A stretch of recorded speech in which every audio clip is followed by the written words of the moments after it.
Good evening. I'm Caroline Stevens and I'm having a chat with Ben Emlyn-Jones tonight.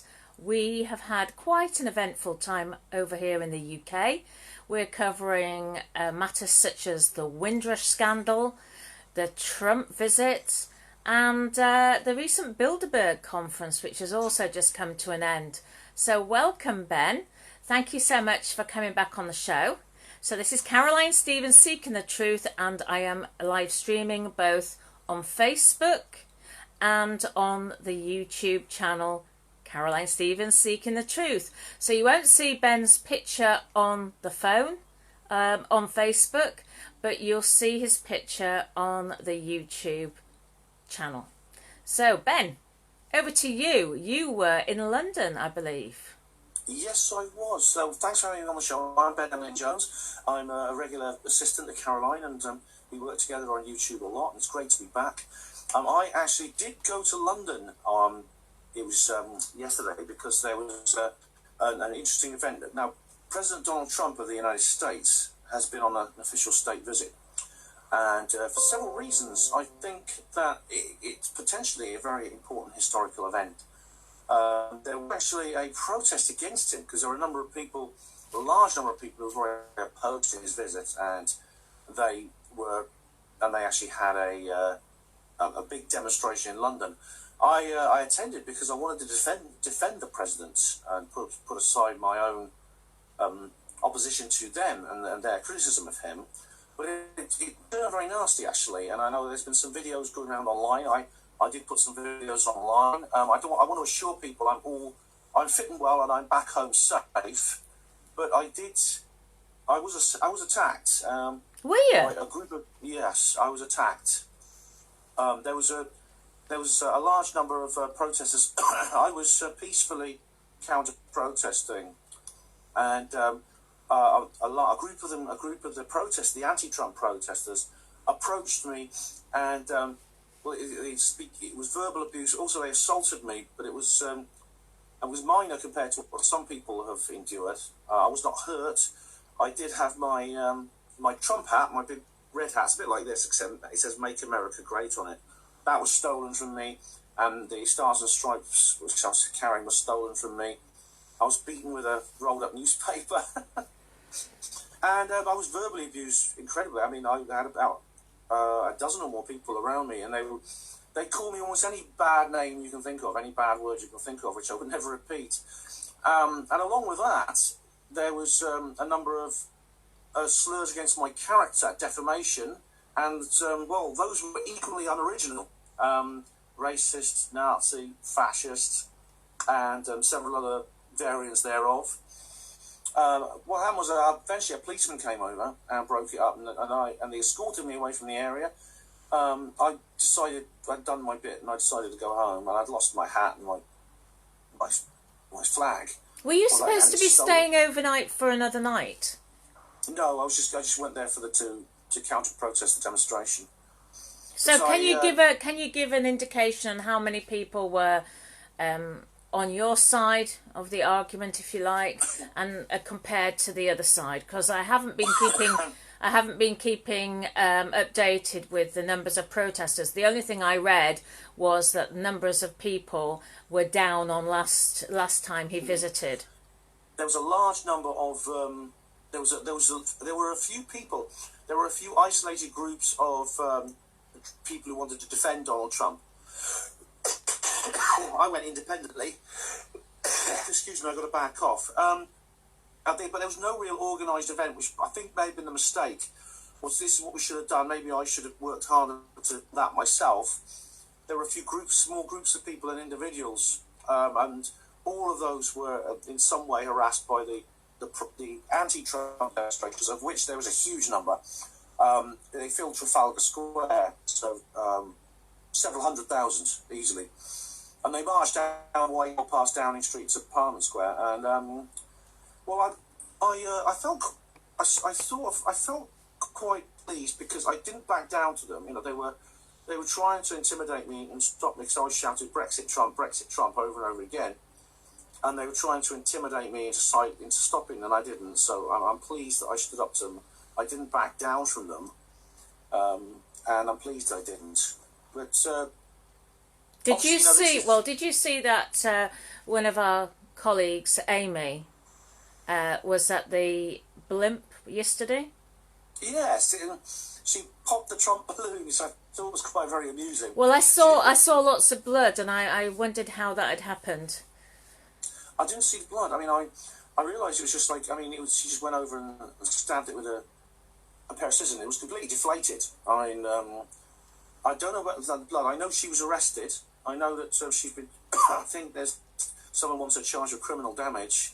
I found that very amusing. I really, really did, because this big caricature of President Trump with a baby's nappy on found is a really silly thing. I mean, obviously, I actually don't object on principle to people creating these silly caricatures.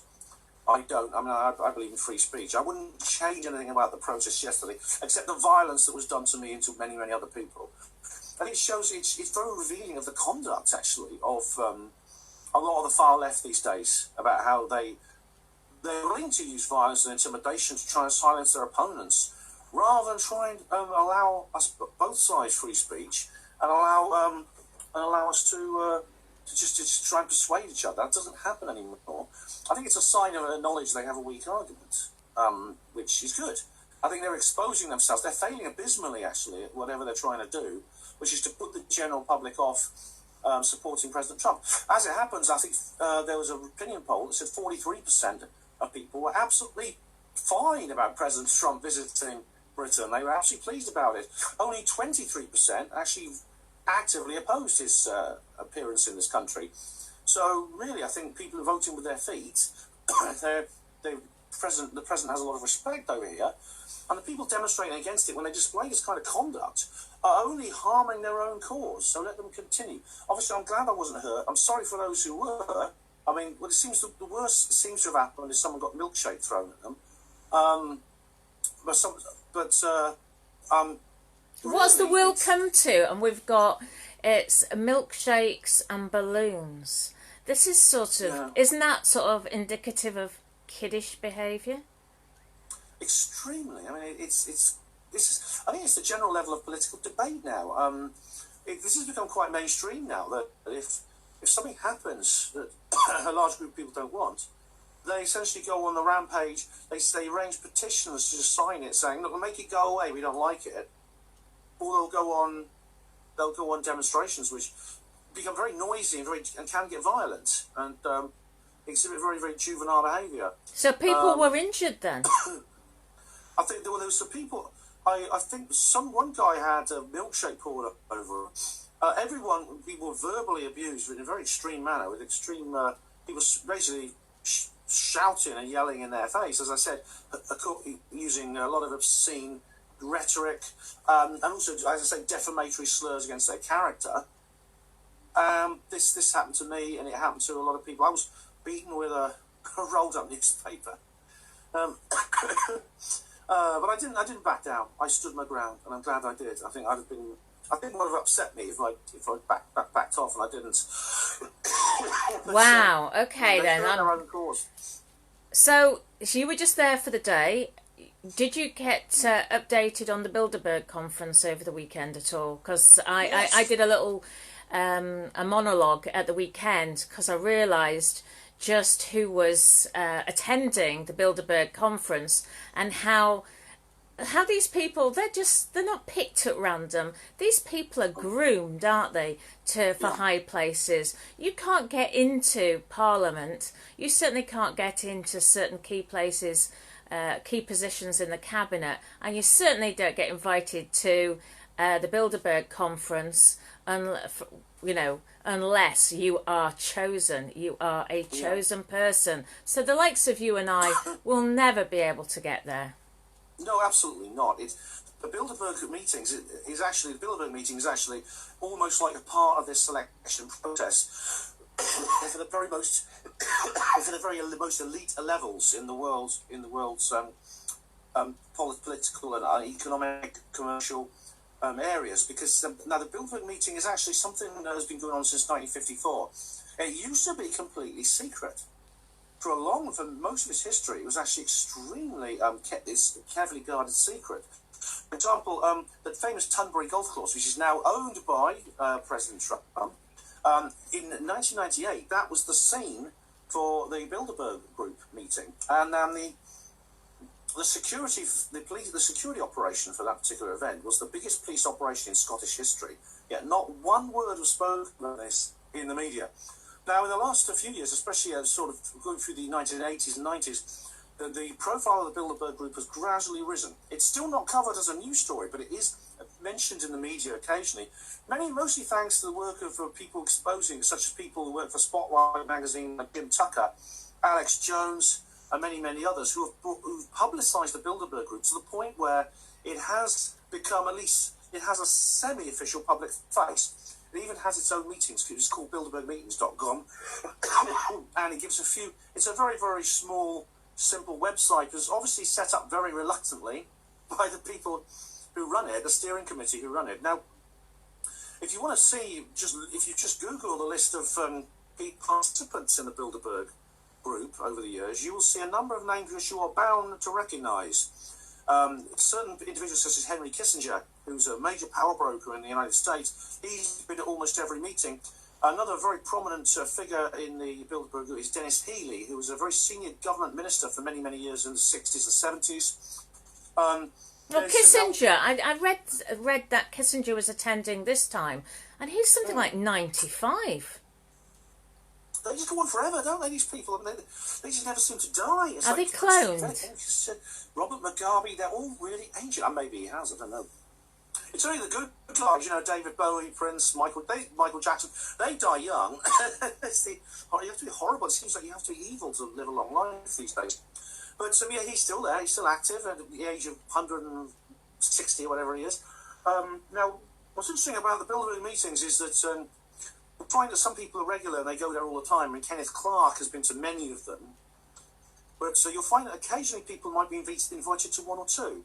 Now, very often these are quite junior figures within the government, backbench MPs and people like that, or maybe congressmen or state governors and people like that. And pretty soon, what you'll find is, not long after they've been to the Bilderberg meeting, their careers takes a sudden upwards turn. Good examples of this are President Bill Clinton, Margaret Thatcher, Tony Blair. All these people were politically insignificant until such time. For example, Margaret Thatcher actually attended, I believe, in 1976 or 77.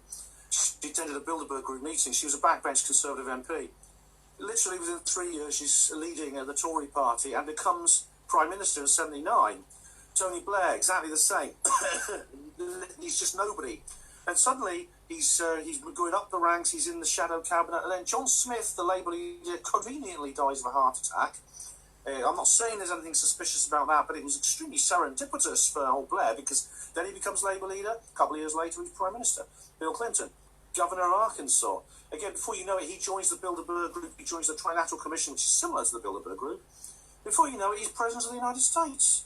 So people should be watching out for the one token MP that attended, and this is a guy called Tom Tugendhat, and he's MP for Kent, one of the MPs in Kent, a Tory MP. Right. I was doing some investigation work and thinking, how did this chap manage to get invited? Well, he's a Remainer. There's a surprise. I mean, most of our MPs are actually Remainers deep down, if they were truly honest with the electorate. And his uncle, if I remember rightly, his uncle was an EU commissioner. Oh my goodness. And I think his uncle had been also a Vice-Chancellor of Bath University, journalist, author, so on, so forth. Oh, and sat in the House of Lords. So, one of these lifetime peers that we've been talking about, how do they get these jobs in the House of Lords? Because they're pro-EU. Don't be at all surprised if Mr. Tugendhat actually within a few years, certainly in half a decade possibly, will be leading this country. The Bilderberg, this is a pattern that repeats with the Bilderberg Group over and over again. There's a vast number of, the actual list of people attending. Some of the names you'll recognise, such as James Baker, former United States Defence Secretary, there's the who else is there on here? Now, one name that's very interesting, and I was very surprised to see on there actually, is a chap called Nick Bostrom. Now, he's actually he's Swedish actually, but he lives right here in Oxford, where I live. I've never met him. I'd be happy to meet him if he wants to meet. If you're watching, Nick, we'll go down the Asian Greyhound and have a pint. But he's actually a futurist, and he's a philosopher, and he's known for his work on existential risk, anthropic principle, human enhancement. That is basically eugenics and artificial intelligence. Now, he's actually the director of an organisation which has an extremely Orwellian name. He's the director of the Future of Humanity Institute at Oxford University. Now, what he's doing now, I don't know. And the problem is, we can never, ever find out what is discussed there. I mean, like a lot of these think tanks, including the Dishley Foundation, they operate under Chatham House rules, which means all members cannot talk about what happens inside. This is named after the Royal Institute of International Affairs, headquarters Chatham House. This is the earliest of these think tanks that began in the 1920s. Now, the thing about the difference between the Chatham House, the real Chatham House, Dishley Foundation, etc., is they do public annual report. So they do actually get to read things. If you go to the Dishley Foundation's website, it's quite extensive. The Bilderberger meetings website consists of just a few pages, and they have an agenda, but they never publish anything. They never publish any report. They do publish an agenda, but all it is the list of topics under discussion. They never actually say what they talk about. For example, this year, what they've been discussing is a stable strategic order, which is Orwellian. It means the creation of chaos. What next for Europe? Climate change and sustainability. China, Russia, the future of capitalism, Brexit, the ethics of artificial intelligence, the weaponization of social media, the importance of space and cyber threats. Now, you can think and guess about what they might be saying, the kind of things they might be saying about these things, but you will never, ever hear because everything is under lock and key. I mean, the hotel is under the tightest security. Basically, the place is overwhelming, both the police and with their own private security forces. I actually attended a protest at the Bilderberg meeting in 2013, which is at Watford. Oh, I remember that. And there was a large number. It was great. There was a large number of protesters. It was a very, very good event indeed. I'll never forget Alex Jones on the riverboat, on the canal boat, going along trying to get in through via the canal. But the police presence was extraordinary. Helicopters, fences, binoculars standing on the roofs, armed men. You could see they were carrying guns. And we never find out what goes on in there. Never, ever, ever. But Deutsche Bank, I was doing an investigation on how many companies actually run the world. And predominantly you're looking at 147 transnational companies, one of which is Deutsche Bank. And of course Deutsche Bank is part of the Bilderberg conference. It's on the board. Yeah, the head always goes there. I have a feeling Deutsche Bank might be sacrificed soon. There was talk about Deutsche Bank having a really, really bad year. And there was talk about its collapse. But the thing about it is, when these things happen, I do wonder do they just happen or are they intended? Because there's distinct evidence that the 1929 stock market crash was a strategy. It wasn't just a failure of the market. These aren't just natural cycles. People talk about these things like the weather. Oh, we're in a recession now. Oh, we've had 20% growth this year. But these things are, because of the regulation and the monetarism you actually have, it's actually quite easy to generate artificially these booms and busts. And people think, well, no one wants a bust. No one wants an economic collapse. Well, you might do. You might do if you have a vision for, say, a world after the economic collapse. It's a good way of doing it. The same way that they generate wars and they fund both sides in wars. Yeah. So, well, if these big wigs from the world of finance also go to the Bilderberg Group, and the only clue you get is when the people go back to their own countries and they start implementing the same policies, even though these are independent sovereign states and these people are not supposedly connected. Yeah, the Bilderberger group is the one thread connecting them all, and so you get a feeling that they're doing the same. They probably sort of sorted this out in secret at the Bilderberger group. For example, both Margaret Thatcher and Ronald Reagan were members of the Bilderberger group. Now, Thatcher's economic policy through the 1980s was nicknamed Thatcherism. It actually involved a lot of deregulation. You might think it's a good thing. I mean, I look back on it, I think maybe it wasn't such a bad idea, but the thing about it is whether it was seen that way or not, I'm a bit suspicious of the fact that Ronald Reagan did the same thing with his US administration, which was contemporary to Margaret Thatcher's, which included, for example, what he called Reaganomics, which is very, very similar. Now, it's what's boring is you get stories like David de Villiers. Now, David de Villiers was a famous rugby player for South Africa, but he's also when his rugby career was over, he became the foreign minister for South Africa all the way through the 1970s. And he had a visit from Henry Kissinger one day. He reports this in his biography. He had a visit from Henry Kissinger, who said in 1977,